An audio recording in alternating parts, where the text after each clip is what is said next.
Bienvenidos a Hable con Ellas, un programa que te presenta las voces de candidatas al Parlamento para este Congreso que viene 2020-2021.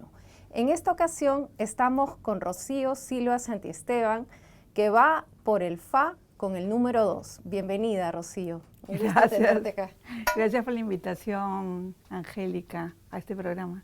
Sí, mira, Rocío, de repente para comenzar, puedes contarnos un poco de ti, de tu trayectoria, cómo llegas a interesarte por la política y finalmente cómo te animas a lanzarte para el Congreso. Bueno, por la política siempre estaba interesada, la verdad. Justo estaba recordando en la mañana que cuando yo estaba en el colegio, en verdad me interesaba mucho el tema político y me acuerdo que también el tema de las mujeres, y por ese motivo me compré Amauta y comencé a buscar qué mujeres escribían en Amauta, pero de paso, digamos, porque me gustaba mucho la literatura, de paso también comencé a leer todos los textos más políticos de Mariátegui, etcétera. Entonces, en verdad, desde muy temprano en mi vida me interesó mucho la política, ¿no? De repente, quizás también porque en mi casa se hablaba de política, mi familia materna han sido, digamos, personas que han estado muy metidas en el partido aprista, de tradición, ¿no? De mi abuelo, en fin. Y entonces, bueno, a mí me interesaba mucho siempre la izquierda, ¿no? En realidad yo me he percibido de izquierda desde bastante joven.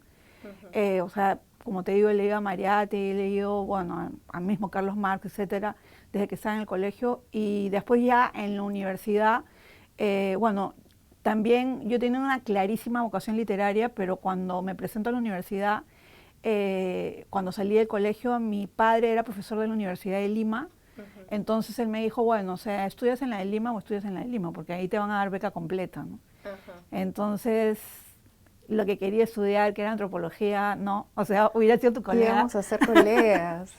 Pero entonces dije, bueno, ¿qué estudio? ¿Comunicaciones o Derecho? Porque las demás carreras eran ingeniería y no estaba tan interesada en las matemáticas, ¿no? Y dije, bueno, Derecho, porque me interesaba el tema de la justicia, etcétera, ¿no? Y bueno, estudié Derecho. En la mitad de la carrera estudié literatura en San Marcos, o sea, hice las dos carreras, digamos, de manera paralela. Y bueno, después terminé Derecho y hice mi tesis sobre rondas campesinas en Cajamarca. Me fui a vivir a Cajamarca un año con los ronderos. Y bueno, y después ya, otras cosas, trabajé en periodismo, en fin. Entonces, digamos que ese tema de la política siempre ha estado, o de lo político, siempre ha estado muy presente en mi vida, ¿no?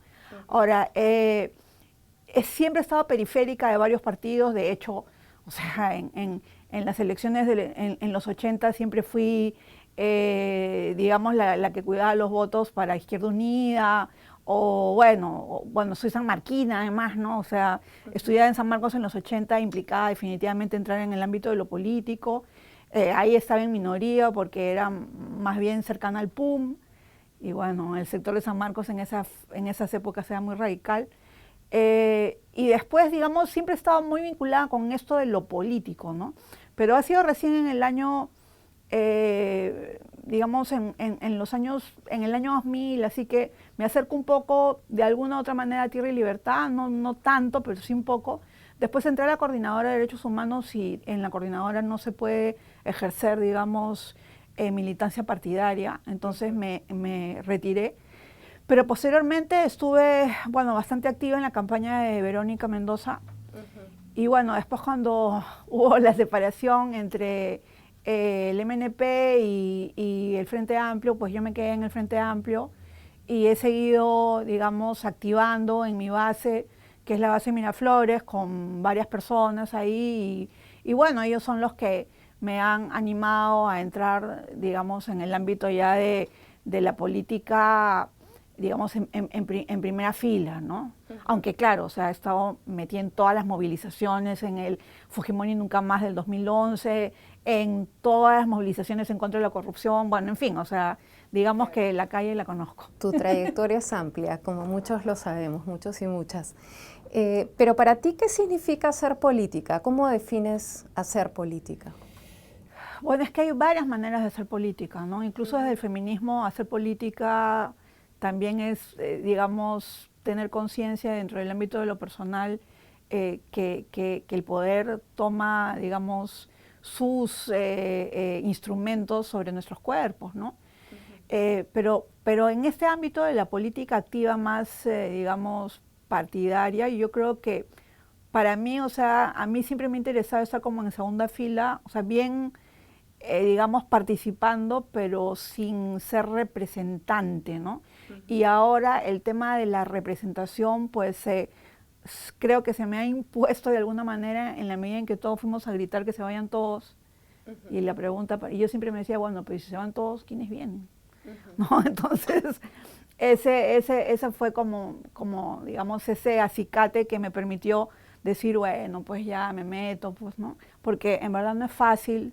Yo he estado, digamos, en la Coordinadora de Derechos Humanos y he percibido en mí misma lo que implica una voz feminista, defensora de los derechos humanos en el ámbito de lo público, y ha sido tremendo. O sea, yo he recibido muchas hostilidades, de verdad, ¿no? O sea, desde que me han pegado, me han escupido, y públicamente digo, y bueno, me han troleado a más no poder, se han metido a mi casa, o sea, no ha sido fácil, ¿no? Y ahora que estás entrando a hacer representación política partidaria en la primera línea, como tú misma lo dices, ¿sientes que se ha acrecentado el tema del acoso político? ¿Cómo lo vives no. hasta el momento? Sí. Por el momento no. Y estoy también cuidándome más de lo que me cuidaba hace algún tiempo, ¿no? Pero por el momento no. Lo que pasa es que todavía pues nos falta, ¿no? El rush final va a ser en enero, y ahí sí la gente entra con todo, ¿no? Por supuesto que ya, o sea, estoy percibiendo, digamos, las troleadas típicas, digamos, ya salió un comunicado de un grupo de cristianos diciendo no voten por, y ahí una de las que está en la lista soy yo. La lista negra. Sí, la lista negra, exacto, sí, así dice, ¿no? O sea, es como, comenzamos con estos cuantos de la lista negra y seguirá acrecentando la lista negra, ¿no? Entonces yo he salido en la primera fila de la lista negra, y bueno, pero esas cosas pues no, más bien, eso yo creo que es mejor, ¿eh? Son tus balones, creo, ¿ah? Sí, o sea, sí, esa es la lista. Claro, más bien, digamos, para para la representación que a mí me interesa, ese tipo de afrentas no me golpean mucho, ¿no? A mí lo que me golpea es cuando, digamos, bueno, tampoco no le voy a dar balas a mis enemigos ahorita, pero es cuando entran en el tema más laboral personal, y eso sí me duele porque yo en verdad en el ámbito laboral, yo soy profesora universitaria hace 30 años y soy sumamente cuidadosa, ¿no? Con diferenciar las cosas. Claro. Mencionaste a estos pues cristianos evangélicos, ¿no? Que ya están haciendo sus listas negras, etcétera. Hemos vivido en los últimos años una arremetida conservadora bastante fuerte en el Perú y en América Latina, ¿no? Y están en algunos países ganando espacios claramente, como por ejemplo el caso de Brasil, ¿no? Tremendo. ¿Cómo ves esta arremetida conservadora de cara a este momento político en el Perú, donde vamos a tener ahorita una elección, en el 2021 otra elección? ¿Cómo estás evaluando ese escenario político y a estos grupos conservadores? Bueno, los grupos conservadores, básicamente estos que se llaman cristianos son más bien evangélicos pentecostales, ¿no? Que no todos los evangélicos, que no todos los cristianos y que no todos los católicos, ¿no? Eso por un lado, digamos, ¿no? Pero yo sí creo que, digamos, estos grupos se suman a otros grupos que son, digamos, el fujimorismo más clásico, ¿no? Que ha sido un ultraconservador. Y estos grupos articulan alrededor de un espíritu que yo llamo un sentimiento autoritario, ¿no? Entonces hay una percepción de que lo mío es lo correcto y lo mío y solo lo mío es lo correcto, ¿no? Entonces ese es un espíritu autoritario tremendo, ¿no? Cuando defienden la familia, por ejemplo, yo también defiendo la familia de dos mamás, la familia de dos papás. Las familias. Exacto, ¿no? Las familias, ¿no? Entonces eso es lo que a mí me parece increíble, ¿no? Porque además hay otra cosa, si son cristianos y se supone que el espíritu cristiano es de amor, ¿por qué se oponen al amor? Eso es lo que yo no entiendo, ¿no? O sea, el amor se supone que está por encima de todo, ¿no? En fin. Entonces, eso significa que en realidad no son muy cristianos y que en realidad son más bien ultraconservadores, quieren que las cosas sean como ellos quieren, son totalmente intolerantes hacia las alteridades, ¿no? Y lo que hacen es denunciar, amenazar. Por ejemplo, ya hoy día he leído un tuit de un candidato por Solidaridad Nacional que ha presentado una denuncia ante la Fiscalía en contra de los futuros delitos que se van a cometer próximamente cuando se realice esta performance, Un violador en mi camino, en el Parque Kennedy. Ajá. Entonces, todo es hacia el futuro, es algo también que tiene que ver con estas denuncias preventivas que a mí me parecen una locura. Pero junto con eso, ¿qué es lo que dice? ¿No? Él dice, bueno, yo estoy ya denunciando los delitos de obscenidad pública, porque seguramente que van a desnudarse. En contra del delito de contra el patrimonio, porque seguramente que van a destruir la iglesia. O sea, ¿por qué se les ocurre que van a hacer esas cosas? A mí lo que me parece es que es una tremenda violencia. O sea, la performance, Un violador en tu camino, que es la performance que han inventado estas mujeres de las tesis de Valparaíso, ¿no? En el contexto de lo que está ocurriendo en Chile y que se está replicando en Argentina, en España, en París, en Alemania, aquí en el Perú se ha replicado. Bueno, esa performance es una performance en contra de la violencia.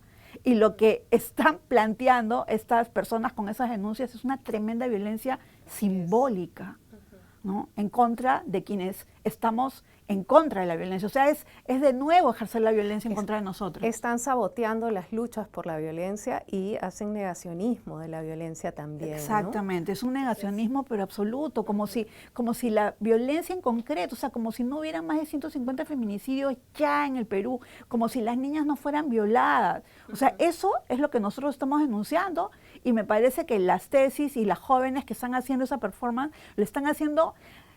Bueno, además de una manera impactante, hace 3 días ha habido una performance de las seniors, ¿no? Las mujeres chilenas mayores de 40 años y ha sido, pero alucinante, más de 1000 personas haciendo eso y todas mujeres que tienen una conciencia y es la conciencia de sororidad con otras mujeres. Así es. Rocío, ahora entrando un poco más en el tema de la coyuntura actual, de cómo nos dejan los parlamentarios anteriores del Congreso y los desafíos que se dan para las personas que van a entrar, probablemente tú, a este nuevo Congreso. ¿Cómo estás viendo este nuevo periodo? ¿Cuáles son las prioridades tuyas de tu partido? Y ¿qué es lo que van a hacer en este corto tiempo, digamos, pero clave, ¿no es cierto? Sí, exacto, ¿no? Sí, a mí también me parece que es un tiempo clave, a pesar de que es rapidísimo. Primero que la campaña, bueno, lo cual me parece mejor, va a ser súper rápida, porque las hostilidades pasarán rápido. No da tiempo para mucha guerra sucia. Exacto. Pero lo que va a ser increíblemente rápido también es la legislatura, ¿no? Entonces, ¿qué se va a poder hacer en 2 legislaturas? Eso también hay que pensarlo, ¿no? Y bueno, lo que yo creo, lo más importante en primer lugar es que darle una dignificación al Congreso de la República, ¿no? O sea, en la mañana estuve en un encuentro de transparencia y Eduardo Vega nos enseñaba la percepción de corrupción del Congreso y ha subido el 78%. O sea, si el Poder Judicial tiene 46%, digamos, y el Congreso tenía antes 50 y tantos por ciento, bueno, ahora tiene 78%. Entonces, la gente dice, bueno, los congresistas son unos inútiles, están ahí ganando un montón de plata, no hacen nada. Entonces, lo que yo creo que se tiene que hacer sin populismos, porque es bien populista decir, no, yo voy a cobrar un sol, como decía Luna Vargas, bueno, porque no cobraba nada, porque claro, tenía mucho dinero él mismo, ¿no? Entonces, sin populismos, pero sí plantear algunos temas claves, ¿no? Y yo creo que un tema clave es pensar también, no sé de qué manera, no sé si con una comisión o de otra manera, en hacer una fiscalización del Congreso anterior, del Congreso que está terminando ahorita con la comisión permanente, ¿no? O sea, qué se gastó, qué no se gastó, etcétera, etcétera. Eso me parece que se debería de realizar. Y por otro lado, bueno, lo que hay que hacer es recoger los proyectos que ya, digamos, los compañeros del Frente Amplio, pero también de otros partidos han presentado, ¿no? Yo, en relación con el tema del Frente Amplio, sí tengo algunos temas que a mí me parecen importantes y que ya los conozco porque, bueno, tengo información interna, ¿no? Por ejemplo, un tema que a mí me interesa mucho es el tema de la Ley de Ordenamiento Territorial, que es fundamental para, obvio, o sea, en primer lugar, no afectar lo que es el agua, sobre todo las cabeceras de cuenca, y también en el tema urbano de Lima, o sea, poder organizar bien lo que son los territorios, ¿no? Los territorios incluso urbanos. Pero eso es un proyecto que está si más no me equivoco, en comisión ahorita, que lo presentó María Elena Foronda. Pero creo que hay otros proyectos que también me interesaría conversar, que han presentado otros congresistas, que no son necesariamente del Frente Amplio y que deberían de retomarse, ¿no? Y por otro lado, bueno, pues hay varios temas que tienen que ver con fiscalización que son fundamentales, ¿no? Es toda la reforma política, o sea, la reforma judicial, la reforma electoral, etcétera. Y por otro lado también, digamos, hay ahí varios temas que va a tener que asumir el próximo Parlamento, ¿no? Uno es la elección de los miembros del Tribunal Constitucional y bueno, y también qué ha sucedido con Chávarri, ¿no? Con los fiscales supremos, ¿no? Entonces, eso también hay que verlo. Creo que, o sea, esos dos elementos nomás ya de entrada son los que se tendrían que poner sobre la agenda, sobre la marcha, ¿no?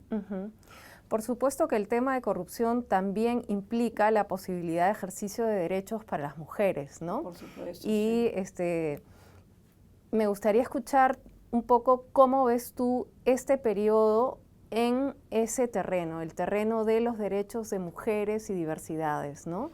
Bueno, de diversidades hay menos derechos, ¿no? O sea, de hecho, a ver, sobre el tema de las mujeres hay, digamos, mucha normativa, pero se cumple poco, ¿no? Y entonces el tema es cómo hacer para que esas leyes, esos reglamentos y esos protocolos los policías los cumplan, las comisarías los cumplan, ¿no? O sea, hay que ver de qué manera se puede hacer eso, ¿no? En primer lugar. Y después, en segundo lugar, el Plan Nacional de Lucha contra la Violencia de Género, bueno, tiene algunos indicadores, pero lamentablemente los indicadores cada vez se alejan más de la realidad. Entonces habría que ver de qué manera, o sea, se requiere una inversión pública más potente, ¿no? Quizás para el año 2021, para que esos, digamos, indicadores puedan ser más realistas, o sea, pueda acercarse más a lo que está sucediendo, ¿no? Pero después, por otro lado, en relación con el tema de la población LGTBIQ, pues a mí me parece que todavía están muy vulnerables y que todavía, o sea, se requiere una serie de ampliación de derechos, ¿no? En primer lugar, el tema del nombre, ¿no? O sea, del nombre para el DNI, que todavía es algo que no se ha aprobado y a mí me parece fundamental porque es el respeto. La ley de identidad. Exacto, la ley de identidad de género. Eso en primer lugar. Después hay otro tema que es difícil para nuestro país, pero que a mí me parece importante, que es el matrimonio igualitario. Y yo creo que hay un par de cosas que podrían como que abrir una brecha, ¿no? En primer lugar, la Defensoría del Pueblo se ha pronunciado sobre la solicitud de Óscar Ugarteche de reconocimiento de su matrimonio, ¿no? Y como tú sabes, o sea, hay muchos compañeras, compañeros que se han casado en otros países y que están viviendo en el Perú, ¿no? Y tal vez si se abre, digamos, esa posibilidad sea bastante importante para que esos compañeros y compañeras que están casados por otros países puedan exigir el reconocimiento de su matrimonio aquí en nuestro país, ¿no? Y eso sería bien importante. No, o sea, yo creo, mira, el tema patrimonial es un tema importante, pero no me parece a mí lo fundamental, sino a mí lo que me parece lo fundamental es que cuando tu esposa o tu esposo, ¿no? Si están en una clínica y a ti no te dejan tomar las decisiones porque solamente eres un amigo, o sea, eso me parece terrible, ¿no? Me parece terrible que haya tanto maltrato hacia, digamos, las parejas instituidas del mismo sexo, ¿no? Eso, de hecho, hace como 3 días lo vi también en un tuit en que un chico decía que su pareja lo había llevado a una clínica y que en la clínica no sabían cómo tratarlo hasta que una enfermera dijo, por favor, es el novio, ¿no? No pasa nada, entérense, ¿no? Y bueno, me alegra de que ya hayan enfermeras que reconozcan eso en la práctica, ¿no? Entonces, el tema del matrimonio igualitario, digamos, es un tema que sí respaldas y que respalda también el Frente Amplio. En términos generales, sí. De hecho, bueno, junto con varios de los que están en las listas del Frente Amplio, quisiera mencionar a Gabriela Salvador. Ella es una activista LGTBI y ella, bueno, tiene una agenda concreta, ¿no?, en relación con esos temas, ¿no? Y sabes que también, yo he trabajado mucho en el mundo rural, mucho en la sierra, y de verdad que en la sierra también hay, o sea, he visto yo muchas personas que son, digamos, transgénero, y hay un respeto, ¿ah? De verdad, bueno, en no todos los ámbitos, ¿no? Pero sí he visto un gran respeto por, digamos, las personas trans en ámbitos bien lejanos, ¿no? O sea, te estoy hablando de un pueblo que queda cerca de Chungui, a 3 horas de Chungui, y que había una chica trans con sus polleras y todos los del pueblo la respetaban. O sea, eso me parece excelente, ¿no? Sí, será la lógica del patriarcado de baja intensidad que dice Rita Segato. Puede ser, o puede ser que también, bueno, por supuesto que en el ámbito urbano la gente es mucho más machista, en las sierras el machismo es muy fuerte, ¿no? Pero lo que yo percibía era que había un respeto por esta chica trans en la medida en que ella se responsabilizaba también de sus quehaceres comunales, ¿no? Y nadie se metía con ella. Rocío, el tema de la participación política de las mujeres, ¿no? Eso es algo que se tiene que, digamos, consolidar todavía en la reforma política que está por ser terminada, esperemos, en esta nueva legislatura. ¿Tú cómo ves este tema? ¿Qué posibilidades le ves? Y en general también te quería preguntar más ampliamente, ¿cómo crees que la participación de más mujeres cambia o no hacer política en el país? Bueno, a ver, mira, no podemos ser esencialistas, ¿no? O sea, no por ser mujeres somos más, digamos, trabajadoras o menos corruptas, ¿no? O sea, de hecho, yo en el año 2011 y tú también, y en el año 2016 nos hemos movilizado en contra de una mujer, en concreto de Keiko Fujimori, porque consideramos que su propuesta es una propuesta autoritaria, corrupta, etcétera, etcétera, ¿no? Entonces, o sea, en ese sentido no podemos hacer esencialismos, ¿no? O sea, puede ser que a mayor cantidad de mujeres, de repente, digamos, hay mayor corrupción, no lo sé, pero eso no se debe porque haya más mujeres, sino se debe porque hay un proceso de corrupción muy fuerte en nuestro país. Entonces yo creo que mientras más mujeres entren en la representación, van a haber más posibilidades múltiples de todo, ¿no? O sea, y de hecho hay muchas mujeres que son ultraconservadoras y que quizás no están de acuerdo conmigo y que no votarían por mí, pero yo tengo que defender también el derecho de esas mujeres a que participen del ámbito de la vida política, ¿no? Y una cosa que estoy viendo, o sea, por ejemplo, más allá de la alternancia, de la paridad, digamos, de todas las normas que se puedan dar, o sea, lo que hay que hacer es un trabajo concreto en el ámbito de la educación política. Porque, por ejemplo, algo que suele suceder en el mundo rural es que las organizaciones campesinas, las rondas campesinas, las organizaciones de regantes, etcétera, organizan todas sus reuniones en horas imposibles para las mujeres. En horas en que están cocinando, en que están con sus hijos, en que están cuidando, etcétera, ¿no? Y después dicen, ay, pero es que la compañera no vino, pues. Pero entonces yo siempre digo, bueno, pero organiza una actividad, un día en que las compañeras puedan venir y estoy segura que todas vendrán.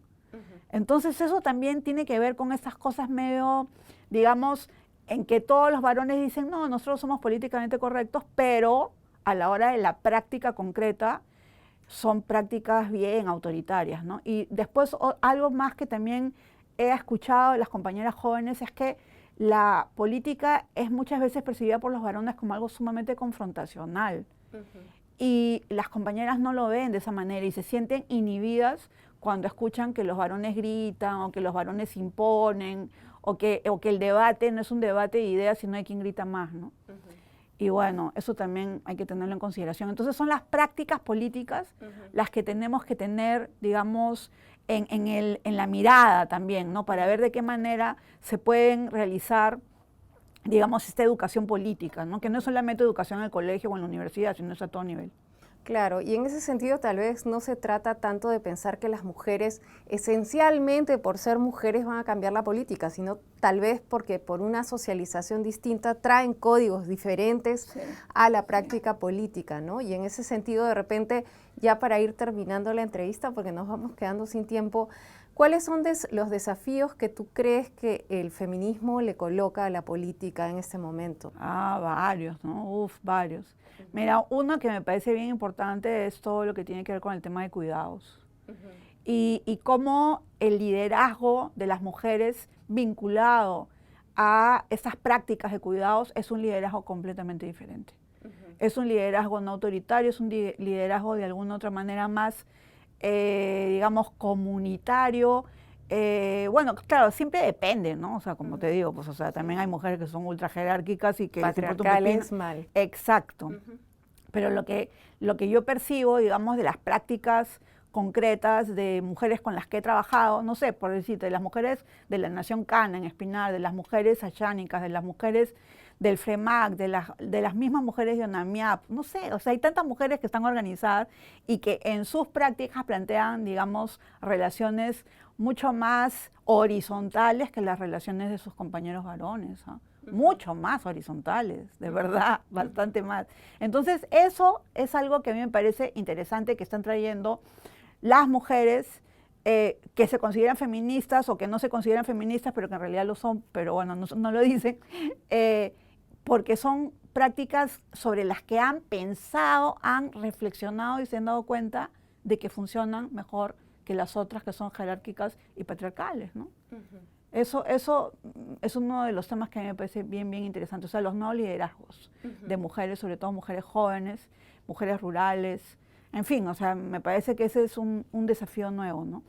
Y después, bueno, otro es que tenemos que difundir un poco más lo que implica el sistema patriarcal, ¿no? O sea, porque percibo que los varones sienten como que les echamos la culpa a ellos cuando en realidad el sistema patriarcal es una urdimbre de poder mucho más compleja que va mucho más allá del simple hecho de ser hombre o no serlo. Totalmente. ¿No? Entonces, eso tiene que ver con nosotras también, cómo nosotros hemos sido funcionales al sistema patriarcal, cómo este sistema funciona a partir de un discurso y ese discurso se ha convertido en un sentido común. Y entonces lo que hay que hacer permanentemente es decir, miren, esto es un estereotipo, este es otro estereotipo, este es otro, ¿no? Y una misma estar en esa, digamos, reflexión permanente, crítica, de cuáles son los estereotipos que una tampoco no debe cumplir, ¿no?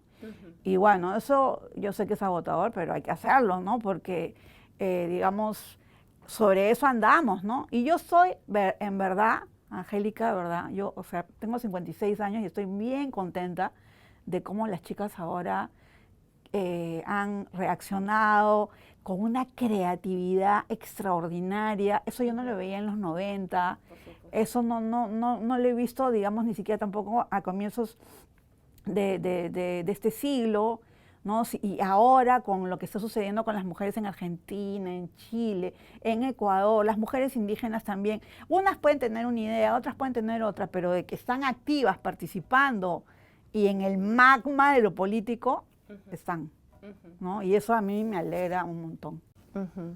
Excelente.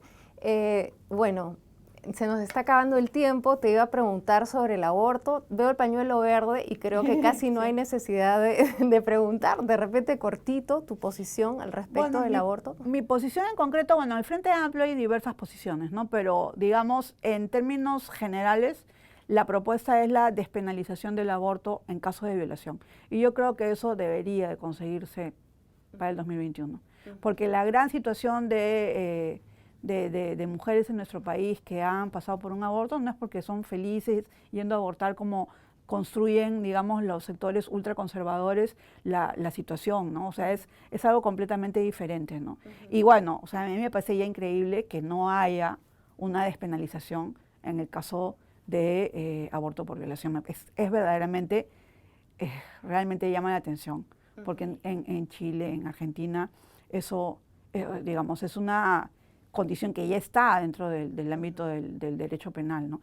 Y además, bueno, hace poco Ojo Público ha hecho una denuncia que a mí me parece bien grave sobre cómo algunos funcionarios del Ministerio de la Mujer hacen una especie de seguimiento a las personas que han ido con un legrado a algún hospital público para preguntarles si hicieron un aborto o no y después denunciarla. Claro, criminalización, ¿no? O sea, es que eso me parece terrible, ¿no? Sí, terrible. Que el Ministerio de la Mujer lo haga. No, o sea, me parece fatal, verdaderamente, ¿no? Sí, bueno, yo creo que sí, tal vez lo de violación como un primer paso, y ojalá en algún momento en el Perú también tengamos aborto seguro, legal, libre, gratuito, claro, en todos los casos. Sí. ¿no? Ahora, ese es un tema que a mí me parece bien importante y que, fíjate, en Estados Unidos está retrocediendo, ¿no? Entonces hay que tener el ojo sobre qué está pasando también con, digamos, derechos adquiridos, ¿no? Que yo, o sea, bueno, dentro del ámbito de lo jurídico uno siempre piensa que ya adquiere los derechos para siempre, pero no, o sea, hay que luchar por los derechos permanentemente. Así ¿no? es. En cualquier momento nos hacen retroceder de derechos ganados. Sí, eso sería terrible. Bueno, Rocío, muchísimas gracias. Te dejo para una última, digamos, un mensaje final a quienes te ven en este momento. Bueno, simplemente que soy una profesora universitaria que ahora entraba en la política porque pienso que hay que responsabilizarse sobre los temas que en nuestro país han sido terribles, como la corrupción. Y bueno, también me interesa representar a las mujeres, a las niñas que no votan, y a las mujeres jubiladas también, porque he visto cómo las mujeres jubiladas están cuidando a sus hijos y a sus nietos, ¿no? Y creo que eso es un tema sumamente importante para poner hoy en día en el ámbito de lo público, ¿no? Entonces, bueno, yo estoy en el número 2 del Frente Amplio y voten por el 2. Muchas gracias, Rocío. Y con ustedes hasta la próxima edición de Hable con ellas.